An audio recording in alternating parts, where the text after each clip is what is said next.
ఈ రోజు మనం బీన్స్ పొలం దగ్గరికి వెళ్తున్నాం. పంట ఆల్మోస్ట్ అయిపోవచ్చింది మచ్చ. బిల్ చూస్తే ఒక 50,000 దాకా ప్రాఫిట్ వచ్చింది. కానీ అకౌంట్ లో చూస్తే ఆ ప్రాఫిట్ కనిపించట్లేదు. ఏడ దింగేసిందో ఏంటో. తర్వాత గూగుల్ పే హిస్టరీ చూసాక నాకు తెలిసిందేమంటే మొత్తం ఈఎంఐస్ కి ఇంటి ఖర్చులకు వాడేసామని తెలిసింది. అది చూసాక నాకు ఒకటి అర్థమైందేమంటే ఒక మనిషికి సొంత డబ్బు అనేది ఉండదు తెలుసా. ఈ రోజు నీ దగ్గర ఉన్న డబ్బు రేపు ఇంకొకటి దగ్గర ఉంటది. ఎందుకంటే ఖర్చు పెట్టి దింగుతుంటాం. మనిషి లైఫ్ అనేది ఒక దరిద్రపు లైఫ్ మచ్చ. ఆ దరిద్రం ఎక్కడి నుంచి వస్తుందంటే మనిషి వల్లే వస్తది.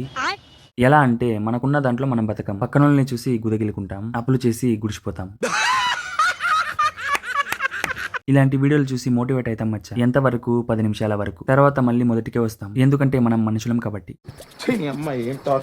పొలంలో తిరుగుతుండగా నాకు మొక్క కనిపించింది. ఈ మొక్కని తెలుగులో సిగ్గుపడే చెట్టు అంటాం. ఇంగ్లీష్ లో నాకు తెలియదు. గూగుల్ చేసా. వాడేమి ఇచ్చాడంటే దీన్ని సైంటిఫిక్ గా మిమోసా పుక్